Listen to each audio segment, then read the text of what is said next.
Hi class, in today's video we're going to go over bluegrass and country music.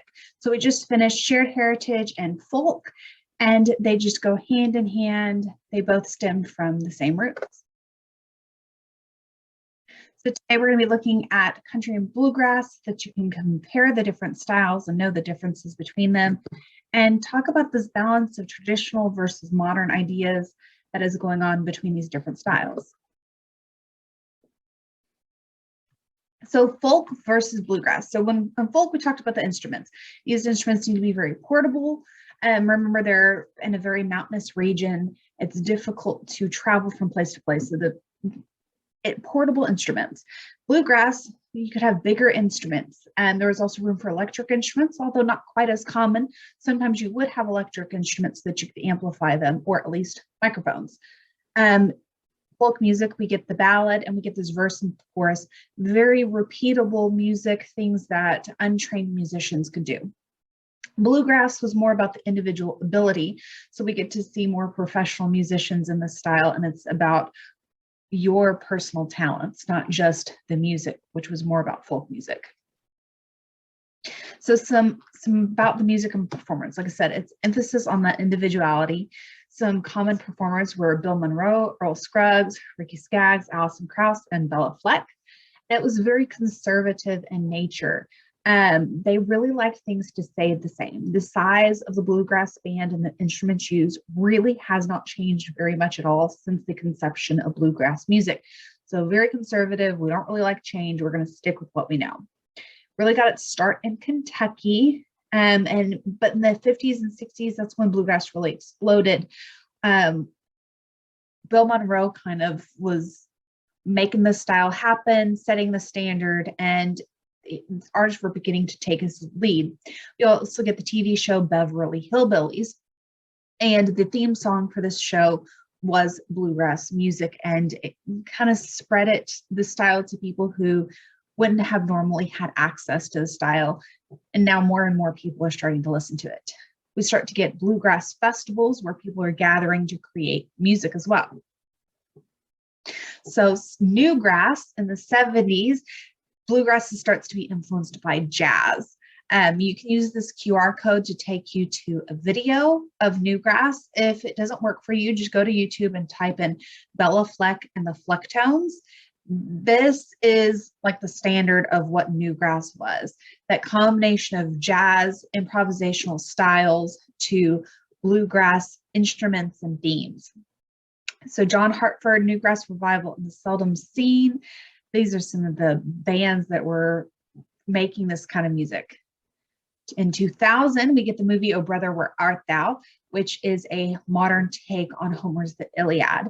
And this is set in southern states, and they really embrace bluegrass music in this movie. So this is another way that bluegrass got introduced to people who necessarily wouldn't have normally listened to the style of music. So just kind of in your mind, think of what would you think that newgrass sounds like? Just kind of get that idea in your head before you go to listen to it, because I bet it's not what you think it sounds like. So then tell me, what is the difference between bluegrass and newgrass? What's the difference?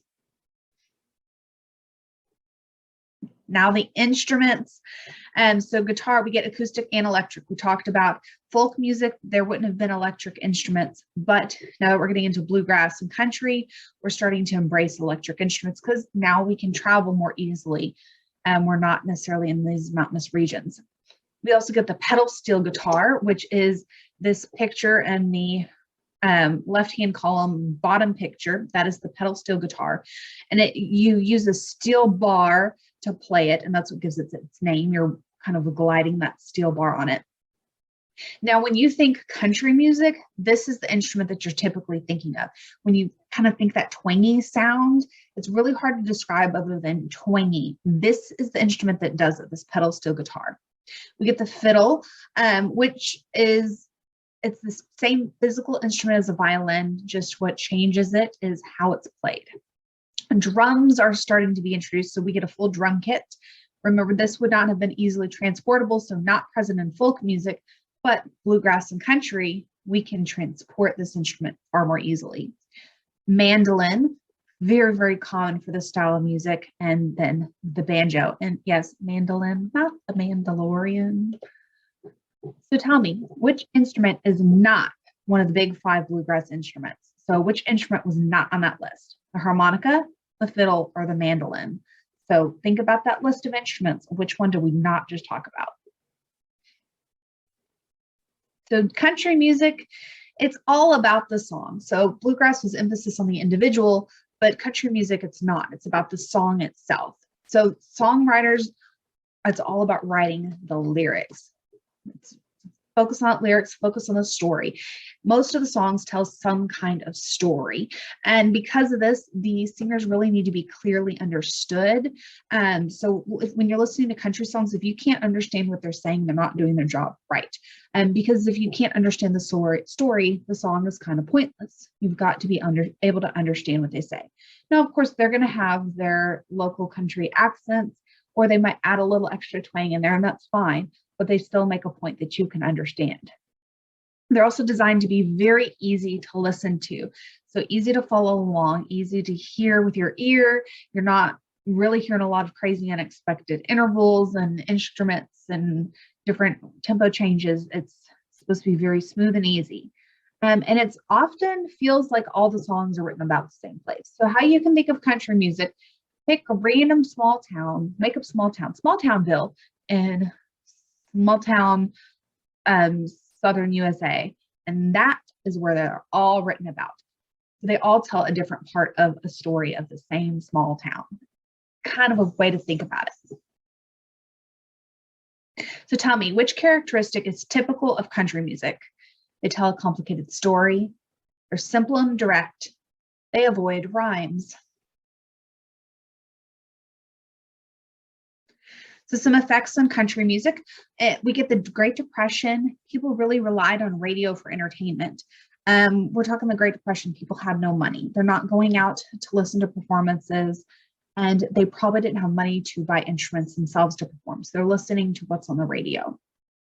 Many people from rural communities had to relocate. They went to cities looking for work and jobs. And so they brought their country music with them, and hearing that on the radio was comforting. It sounded like home, sounded like some of the things they were used to hearing. This spread it, they shared it with the people living near them and these new communities that are popping up, and that rose to the spread of country music. In the 1960s, rock and gospel really started to combine with country. Everything influenced by each other, and country started to become commercialized. So we're starting to create very specific types of music. Country fits in this nice little neat box, and it kind of gains a definition. Nashville, Tennessee became the hub of this commercialized country music, and it still is today. It has two hubs, Nashville and Austin, Texas, but they both have different vibes. They're not exactly putting out the same kind of music, but if you're making country music, you're in one of the two places, Nashville being the number one. So like I said, other cities would follow, but Nashville, this is still the place to go if you want to be a country musician. So the instruments that you'd find in country music, we'd find the guitar, the mandolin, fiddle, banjo, pedal steel guitar, and the drums. We talked a little bit about what that is, and this is that pedal steel guitar, bigger picture. And like I said, it's using that steel plate to create the sounds. So which instrument is widely used in country music, and almost never used in folk music or bluegrass? Banjo, pedal steel guitar, or the fiddle? So which one is almost never used in folk or bluegrass? Which one's more of a country music instrument? So different characteristics of country music. Like I said, a very emphasis on the song and the singer telling that story. It's got to be understood, meant to appeal to every man. And modern country really follows that strict formula that applies to that commercialized country music. Every song kind of flows into each other. So who's it for? It's made for the rural working class, and it really is caught between this traditional and modern idea, kind of this fight between what's going on in the world. And it's very much praises patriotism and keeping things the same. So tell me, throughout its history, country music has been trying to find a balance between what elements? Left-wing and right-wing politics, religious beliefs and non-religious beliefs, or traditional ideas and modern ideas. All right, guys, remember, please come to class. Please go through your checklist and do your readings before you do your quizzes. If you need help on absolutely anything, you know how to reach me. Have a great day. Bye, guys.